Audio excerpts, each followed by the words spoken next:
So of course, we will introduce ourselves first of all, and then we will talk about what are the actual core stressors for leaders, for executives, and then we will touch upon how to build this resilience. We will unpack this topic as well for you.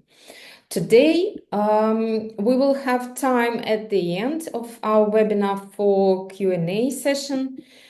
And as well, we will have opportunity for you to download free resilience self-assessment from the QR code, which will be placed at the end of our presentation today.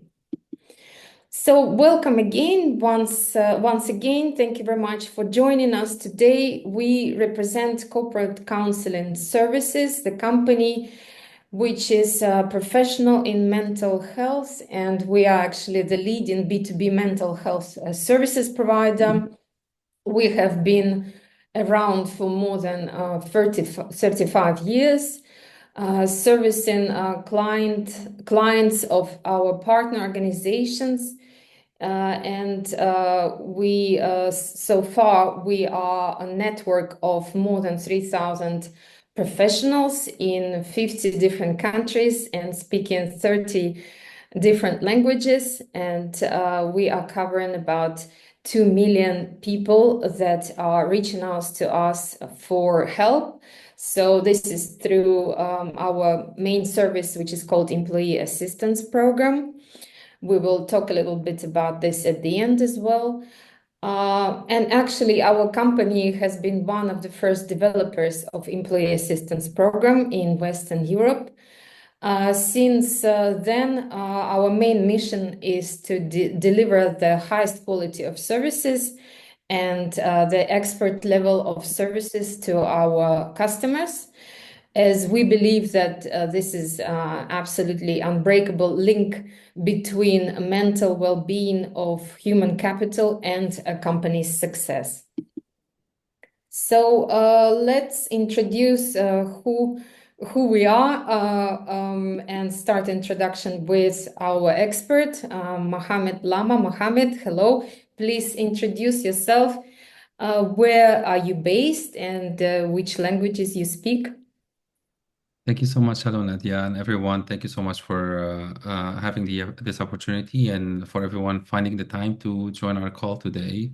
My name is Mohamed Lamaa. I'm a clinical psychologist and clinical psychotherapist as well. I'm the clinical supervisor with CCS for over 15 years now, almost. I kind of focus in my work is around providing psychological counseling and crisis management, focused more on trauma-informed supports as well as organizational psychology. I'm based in Jordan, in Amman, in the meantime, and I speak obviously English and Arabic, which are the languages that I work using in the region and also globally. Thank you so much. Back to you, Nadia. Thank you, Mohammed. My name is Nadezhda Saim. I'm Russian, so I speak fluent Russian, and I'm based in Croatia. I speak Croatian and I speak English, a little bit of French, and I'm marketing director in corporate counseling services. And we have also Birger Oldorf with us. Birger, please introduce yourself. Yes, welcome everyone, and thank you for joining us today. Well, I'm helping Mohamed today guide you through this session. I am actually joining as a business development director of CCS. But before doing that, I've had the privilege for years working with leaders across mainly corporate and insurance sectors, always with a focus on global health programs. My passion is really optimizing health strategies, ensuring efficiency, and obviously at the end of the day, driving return of investment for these corporates. So I've done this globally. I now live in Switzerland. I'm a German national. But I've done this globally. I've lived on 3 continents. And I'm really looking forward for this session, and especially your questions. in the Q&A later to see a little bit what drives you into this session and in your daily life as executives, or maybe people who have to deal with executives in this challenging world. But actually, I'm the last one on the slide, so I just switched to the topic actually, because it's not really about us. It's really about you, executives, or your executives. And if you allow me, I would just jump into the session and challenge Mohamed a little bit, because this was mentioned a little bit before, core stressors for executives. What makes, and this is a question to you, Mohamed, and I'm sure you're going to dive in, what makes executive different, right? Why are they different to other employees? I'm not saying that they're better, etc., but what makes them different, and what stresses them? What are the factors that impact their efficiency today, maybe tomorrow? Yeah. Yeah, thank you so much, Berger, for this question. And if we look, just not to avoid naming the obvious, but executives, they have to make lots of decisions. So we notice as psychologists providing support to executives globally that there's a common core stressors that they face. We have decision fatigue. So like we're gonna talk a little bit more about that, but also isolation and stigma that comes around stress and stress in the kind of role that they do. And also we see ambiguity when in hybrid work. So these are main core stressors that constantly and repeatedly shown when working with executives in our field. Okay. So actually, let's dive into these three stressors actually that you mentioned, and when talking decision fatigue, it's probably something not only as an executive, but it's really something that affects organizations in general. Is maybe if you could just elaborate on how does it impact on one side, and what are strategies, evidence-based strategies, that you have found particularly effective in helping executive overcoming this.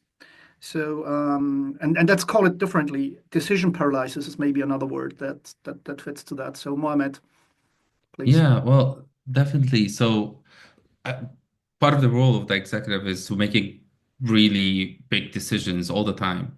And not necessarily about the big decisions specifically, but also about the frequency of making these decisions. Having to be decisive all the time is draining mentally, neurologically, and psychologically, and also emotionally. So we make decisions from an area in our brain that calls the prefrontal cortex. So constantly having to be activated in the prefrontal cortex, which is located in the frontal lobe of the brain. That could lead to wearing out your mental capacity as an executive. So we see that kind of requirement for executives leads into the what we call decision fatigue, or whatever other terms. And thank you for adding this example, because I remember the first time that I faced the seriousness of that kind of phenomena or symptoms or of decision fatigue is working once with an executive having to deal with the loss of almost $2 million for dealing with the consequence of postponing making a decision because of that overwhelming experience of constantly having to deal with that. And when it comes to how to mitigate this, I guess maybe we can um, uh, go through that later on as we talk about the other core stressors, if that's okay. Mm-hmm. Sounds Yeah. like a very cost impacting stressor, actually, because it is Oh, an yeah. executive not making decisions. It's actually not making his job, or only part of his job. So probably very impactful. Now, the next one is pretty obvious. Yeah. An executive who doesn't make a decision might need to talk to that. But when I read isolation and stigma, one of the stressors Mm, is, well, mm. stigma, right? So what Yeah. does it really mean? And maybe as well, and this is to the audience as well, um, if you could just reflect during the session or even after, and share with your experience in this area, and maybe strategies as well that you have. We're welcome to discuss this afterwards as well. But Mohamed, how does this isolation, and what does isolation mean actually these days, right? It's Yeah. in a room, and if you could just elaborate on that, please. Yeah, that's a very good point to talk about when it comes to about isolation and stigma, because there's a correlation between these two definitions to a certain extent. Um, when we talk about isolation, isolation is it's an emotional experience. So I'm here sitting in a group of people and I don't feel like I can connect to them because there's what's happening within me as cognitively and emotionally is kind of hidden to a certain extent, and that's the overwhelming experience. So stigma can feed into isolation, but also can reproduce. So isolation can reproduce stigma as well. So when we talk about that for executives specifically, we talk about the pressure that executives have to deal with to constantly being showing up as strong, composed, not vulnerable in any ways. They don't want to be seen as they're struggling with any life struggles to a certain extent when it comes to the kind of work that they do. Also, because of the responsibility that they hold on themselves, going back to the decision making in the beginning, is that they're making decisions not only for themselves, they're making decisions for the organization and corporates, they're making decisions for their teams that will impact the teams and the the impact of the impact goes on. Um, and so you can see like 68% of CEOs feel they can't confide in colleagues about mental health struggles, which is a lot. And that's very, very heavy and creating of isolation. Well, this sense of whatever it happens with me, it stays with me to a certain extent. But that leads to, when we talk about mental health, it leads to um, increasing of anxiety, stress, burnout, and also could lead to depression. And we've seen cases of depression that not necessarily caused by physiological causes, but from dynamic causes that comes from this sense of isolation. And if I may just add something about how isolation can reproduce stigma in the workplace, which is an important factor that we've noticed. When I experience isolation, that means that I'm not connecting to you better. For example, if I don't feel that I can trust you, I won't be able, for example, to start building empathy with you. So I start also whenever you're feeling vulnerable, I'll judge you without me intending to judge you because like there's not this lack of connection and that reduces the sense of empathy among teams, among leaders and their teams as well, and create this sense of stigma around being vulnerable or being struggling within like your daily life at work, which is very normal, right? Very interesting statement, actually, just coming back to stigma, right? When I look at standard or the workforce or the employees in general, there's really a trend, hey, be open, communicate, etc. But actually what you're saying is it's not always in this, it's still not solved for executives. Where do they go, right? Where do they go Yeah, where employees have all sort of resources like, I don't know, an HR department, a team leader or whatever. It's not so true for executives, right? Because there is no room above them, right? Okay, understand. true. Yeah, and I think this links to the next one. It's hybrid work, right? It's been a buzzword since COVID, right? Oh Hybrid, yeah, people are everywhere. I think this attendee group here is from all over the world. Most of them yeah. might not be at home at this moment. They might be somewhere working hybrid, listening to us on a hybrid way. But what does it mean for executives? Which is definitely a reality for them. Yeah, it's like we've been hearing this a lot, and it's not complaining. It's an actual struggle. Dealing with as an executive or a leader or a manager, dealing with a team that they are located in different places. Some of them are working from the office, and others from other locations. That's a challenging task, of course. And from my experience with providing support to executives um, about that specific point or core stresses, I've been hearing executives talking about like the struggle of communication, maintaining a really clear communication with all of the staff, for example, or maybe some of the struggles that they feel that feeds into the stress of making sure that they have really clear and fair performance management. Like how do I perform? How do I manage the performance when there's someone not right there and within the dynamic of my team, for example, or some of these people, how to make everybody's kind of happy to a certain extent, so not to create conflict in the workplace. That's a big stressor, and also maintaining a organizational culture because the collective sense that we have when we are in one place is important, and it's really important for the organization to lead on a certain kind of culture. Mm. And it's a challenge for leaders who has to navigate or struggle around these variables to a certain extent. It is a true stress, of course. Well, Yeah. I think this is a short webinar. We're going to focus on these three stressors, and this was not theoretical. I think it was out of real life, what we see in CCS every day. But for this group today, and because this webinar is really about helping and giving a little bit of guidance, so we've put together, or Mohammed has been so kind to put together a few strategies which you hopefully can utilize as leaders immediately, right? And this comes out of Mhm. experience, having worked with groups, with companies, etc. It's not the whole truth, but it might help you today. So I'm pretty curious about what you're going to tell us now, Mohammed, to give our audience something that they can take Yeah. back and right after this webinar can put in place and try it out. Yeah. Yeah, thank you so much for that. Of course, when we talk about counseling, we're not talking about only just dealing with emotions and being zen and all of these things. There's practical cognitive tools that we can use to actually help increasing efficiency for executives, and that's by default will help the organization, teams and organizations. For example, when we talk about cognitive decision fatigue, so like there's a lot of work happening here in my mind.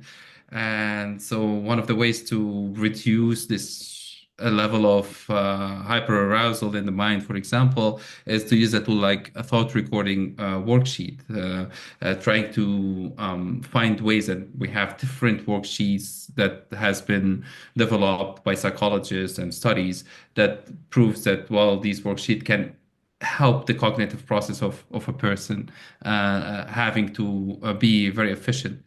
I use them myself. People ask me, how are you being that efficient, like navigating all of these things that you do? And that has been really helpful. Sometimes changing the state of mind and connecting to values, like replacing I must get this 100% right by maybe make the best decision with available data. And we've noticed that leaders using cognitive behavioral therapy techniques, which what we use in short-term counseling and solution-focused support, report 40% faster decision making, and that's measurable. Which actually addresses the first core stressor, which was decision fatigue, right? Yeah. Yeah. Okay. Right. Well, here's your action Yeah. plan. I can see that. Exactly. And so when we talk about isolation, we said at the beginning, it's an emotional experience. I can be sitting with you and feeling isolated. So it's good to break this isolation by scheduling weekly connection hours, for example. And this is where we talk about counseling, not as therapy or as treatment. So counseling can be just a conversation to have with someone in a confidential matter that breaks this kind of isolation.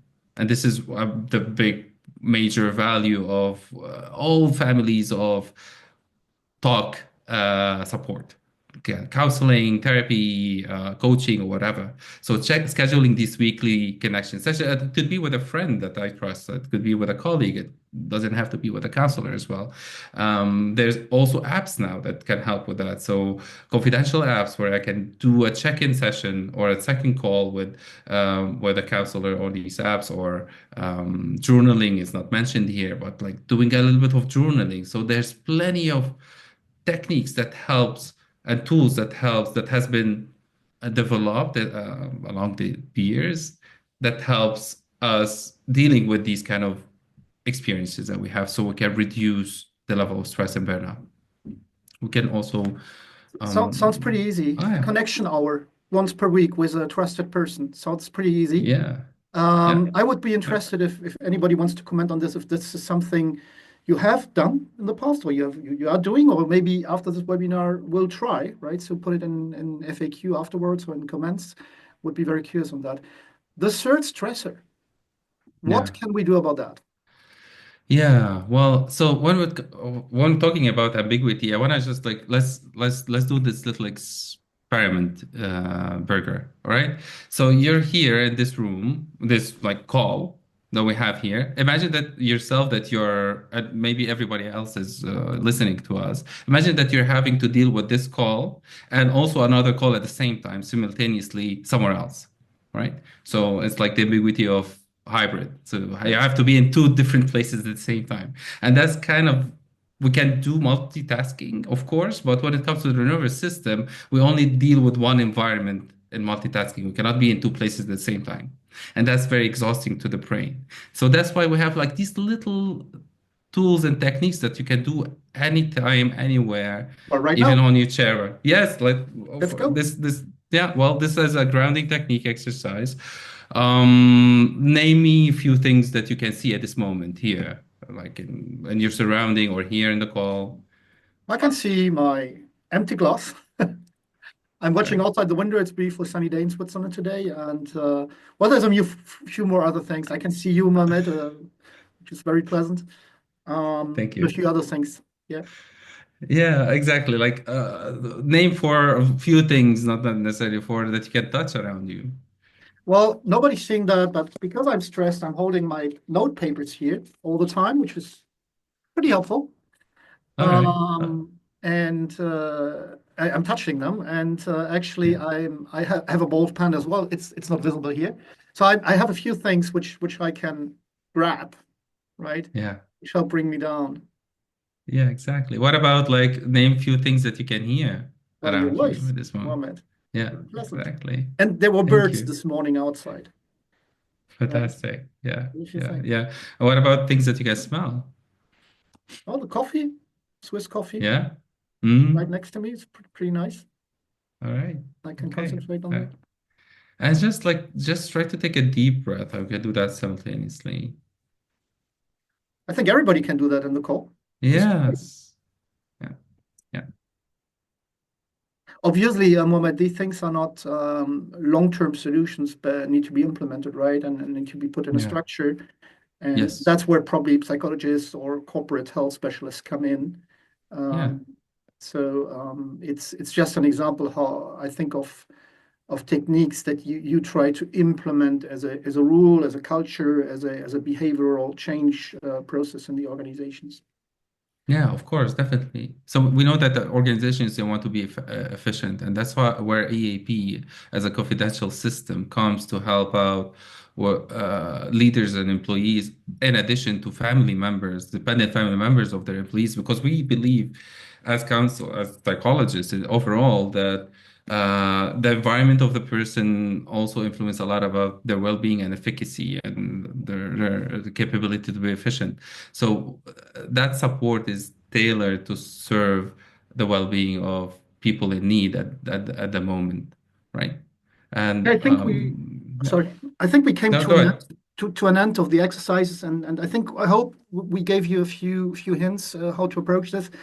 Nadia announced before that we're going to talk about employee assistance, and general employee assistance is actually something that helps an organization exactly doing these, going through identifying stressors, addressing them, and making people more efficient, especially executives. If you as an organization are thinking about implementing an AP, and there's a lot of providers out there, there's us, we are very specific when it comes to culture, to global reach, to experience. Others may have other other key strengths or key addressers. It's really about when you think about, Nadia, if you could just go back, if you think about that, I think the most important, we heard it today, it's privacy. Executives need to be sure that their data, whatever they say, remains where it should remain and does not go somewhere else, right? Not to their team, not etc. So I think data privacy and the way the actual process works is something you should really look at, right? Anonymity needs to be guaranteed. Language plays a role, culture plays a role. We have a lot of people here from different parts of the world, and people address mental challenges in a different way and want to be treated that way. So this is actually what organizations need to look at, and maybe you as a leader as well, when you look for mental health assistance for your teams. Now, a last word on EAP. It's not just a nice to have these days. And I think hopefully you heard that as well. It's a must, right? And it's not just a benefit. It's actually a strategic imperative. It changes the world, right? You make 40% more efficiency of your leaders. You foster decision making, etc. So when evaluating, so it's actually really driving performance, and it's part or should be integrated in your culture. So it's not just a click, right? Here's a phone number, call. Think about it. Speak to your employee providers. Understand how they approach things. Sometimes things work better with one than the others, but these are questions you need to address. And I think that's the end of the seminar, at least for me. And Mohammed, we're looking forward for your questions. And I think, Nadia, if you could just wrap up from your point of view. Yes, thank you very much, colleagues. It was a pleasure for me also to listen to you interacting, and I was partaking in the exercise myself as Mohammed was walking us through this grounding technique, which is really very helpful. And I use it sometimes as well, because I'm also executive, as you wish, and responsible for teams, and things become sometimes very hectic. So it's really some tools and tips and tricks that we tried today to equip you with, that you can use in your everyday life. But of course, what we provide within our organization on a corporate B2B level is much more as well. That is within employee assistance program service, which is our core service, but also other services which are surrounded as well. So we're going to be talking about it a little bit more after. Probably we'll jump into Q&A session. So if you have any questions so far, or you are maybe thinking about some comments, you are welcome. This is the time now to jump in and raise your hand, and we would be happy, and our speakers would be happy to answer your questions. So we have had some really good questions come through. I'll start with the first one that came from Alberta. So thank you for the question, Alberta, which was, what does CBT mean? Yes. Shall I take this one? All right. Thank you, Alberto. So CBT means cognitive behavioral therapy. It's a school of counseling that focuses a lot on the cognitive and behavioral. So we use it a lot in providing short-term solution-focused support, because it's targeted when it comes to finding solutions, and it's like a kind of reprogramming of human being to a certain extent, and using the capacity that has in the mind, the abstract and the value system and all of these things, and the awareness that comes from how we're behaving. And there's a lot of neurology as well in that, but it's just a school of therapy that we use for short-term solution-focused support. Thank you, Mohammed. I will probably allow to add a little bit. So today we have tried to open up for you also this terminology that we are using within our expert level, within our psychologists network. So this terminology is really kind of internal and is not something that we put forward in our communication within the counseling sessions. Within the counseling sessions, you will find exercises like we have talked you through. So it's really easy without any specific terms, but really practical and leading to a solution of a problem. So leave this terminology with us. Don't worry too much about what it means, but it's just to give you understanding that we are a quality provider, and the expertise and the level and the depth of the clinical expertise behind our services is there. So be sure of that. So we getting a few more questions in. Thank you, Brian, for your question in the chat. Um, I'll quickly jump to Molly's question, which is, can decision fatigue impact physical performance for an executive? Oh, yes, definitely. Thank you so much, Moni, for such a question. Cognitive and physical are correlated. So there's whatever happens in the mind at the end of the day, the brain is an organ in the body, like any other organ, but has different kind of functionalities, right? So what happens here impact here as well. And if I'm not feeling well, I'm acting also accordingly. So the way I perform, the way I interact, the way I behave, it's manifested by the way I feel and think as well, and that constantly feeding into a spiral loop of feeding into each other. So we see definitely when there's a where there's a issue with decision fatigue, that means there's a potential of increasing anxiety and stress. That means that there's a potential of leading into burnout, and burnout happens as a physical experience. When we see people burnt out, they might also experiencing some body aches, muscle tension. We see people a lot going to doctors and say like, yeah, I'm not sleeping well. I have this headache. My digestive system is not working well. I'm developing, I don't know, sometimes skin related issues. And the doctor says, well, there's nothing wrong with you after the medical checks. You must be stressed. And that's it. So that's it. That's that where it comes from to a certain extent, because physical health is very well connected to mental health. What happens in the mind or in the brain happens also with the other organs, because we're a neurological creature that operates on sensations and hormones to a certain extent. And when we're hyperaroused, when we're stressed, hormones becomes changes in our bodies, and definitely the functions of other organs as well. And that also leads to behavioral changes to sorry if I maybe elaborated a little more on that, but there's so much to be talked about when it comes to this subject. So yeah, I hope I We're answered all a little bit. available afterwards as well for questions. Fantastic. So I'll quickly jump to Brian Piper's question. So thank you, Brian. And he's put it in the chat, not in the Q&A. So he said, what are triggers to identify there is an issue? All right. Okay, great. So believe that that could be what are the triggers that I can identify within myself or within someone else. So when we talk about high stress or burnout as a condition, because it's not a disorder, of course. So we talk about change of the way we experience life, uh, physically, mentally, emotionally, and behaviorally. So when we start, like, for example, some of the signs that we notice with executives or any other person experiencing these kind of things, high sense of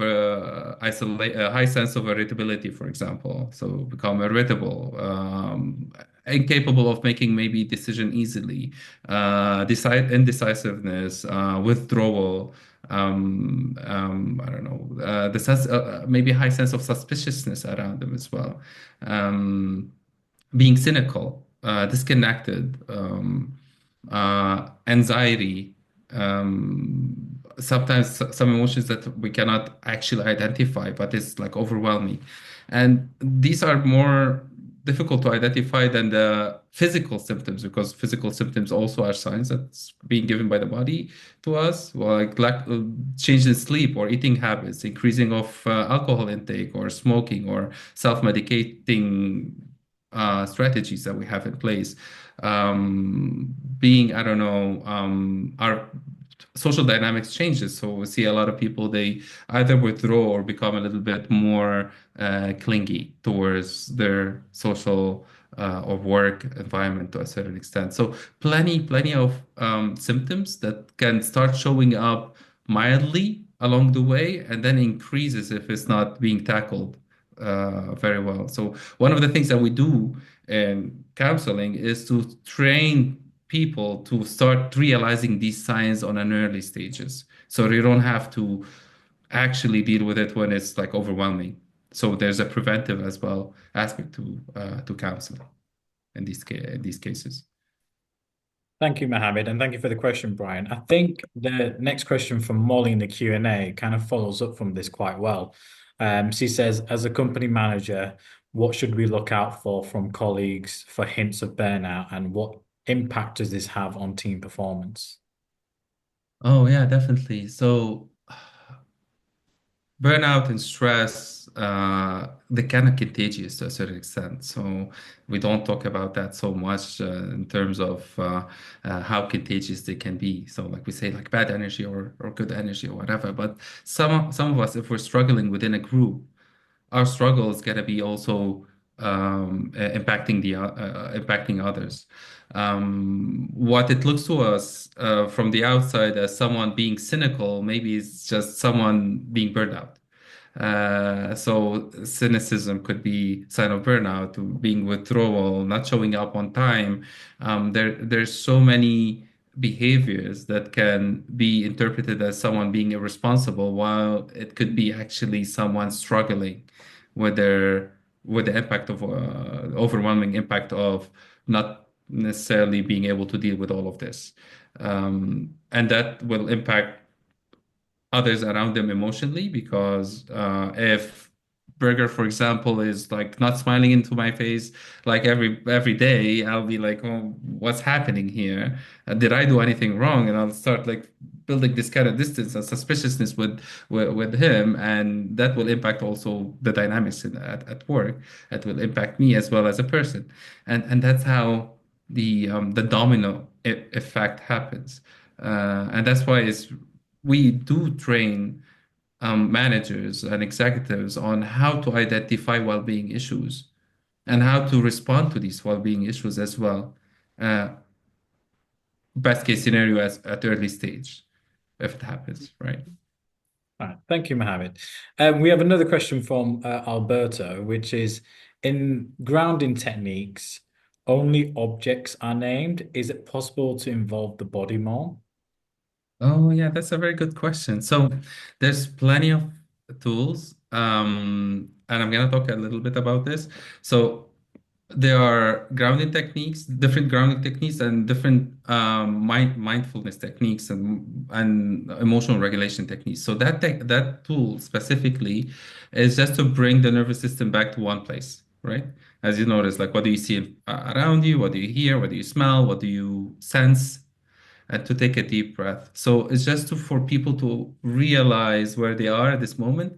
It's just reinforming or feeding back to the brain that I'm not necessarily in that other place that I need to be dealing with at this moment. So let's say I'm anxious about what's happening in the other room, and I cannot be here, and that's very stressful for my nervous system because I'm trying to deal with an environment that I'm not actually physically there.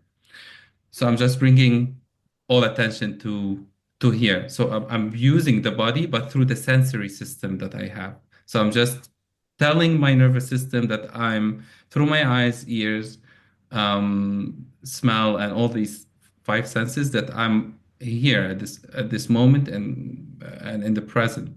There are plenty of other exercises where we do body work, like muscle relaxations or muscle extension relaxation or deep breathing exercises. And these all are tools that we recommend for people in high functional, stressful environment to equip themselves with, so they can actually keep on checking and regulating themselves, so they keep a certain kind of balance. Um, and it's influential as well, because if you are as a leader doing all of these things, people will follow you as well. They will be taking care of themselves, right? Fantastic. Thank you, Mohammed. That's all the questions we have in the Q&A. I know some people joined mid-event in the attendees list. So if there's any other questions, feel free to now pop them into the Q&A or put them in the chat. Or right now you can unmute yourselves and ask the questions directly to both Birger and Mohammed if you wish. Do we have any Yes. questions? And whilst maybe everybody are thinking about what to ask Mohammed, because yes, you are really great in answering these questions in a deep way.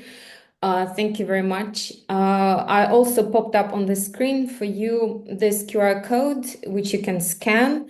So this is a self-assessment that is tailored in kind of a questionnaire that you can pass and summarize the score. And then it also gives a tailored action plan according to your score. So it's not only kind of a questionnaire, but also some actions that you can take to bring your score maybe to a better level in terms of resilience and leadership effectiveness. So please feel free to scan this QR code and download the card. Fantastic. Thank you for sharing that, Nadia. Do any of our attendees want to come on mute or go into the chat and ask any other questions of our panelists? Please do. I encourage you all because yeah, it's not always we have such experts from our team free for you to yes, free for you to actually interact with and ask and answer for them to answer specific questions of yours. I can't see any other questions coming in at this stage, but there will be recording of this entire event as those people are aware these recordings started at the start. I'll pass it now on to Nadia to close the event out. Yes, thank you very much indeed for attending and for discussing with us today this very important topic, because after all, we're all looking up to leaders, we're looking for their guidance, and it's really for them to build this resilience, to stay strong against the stressors that are hitting us in these modern times, especially every day, all day long, and it's up for leaders to show this example how to deal with these stressors, and then we can actually take this example and follow. So we remain open for your further questions and interactions that you might have. Here on the screen, we put up our website that you can have a look at, browse some information. We have different information in the blog section as well. You can also follow us on LinkedIn page. You can subscribe to our newsletter. And of course, we will be thanking everybody for attendance. Like Mani said, following up with the email with this presentation and recording. So we remain open, and thank you very much once again for attending, and have a great day.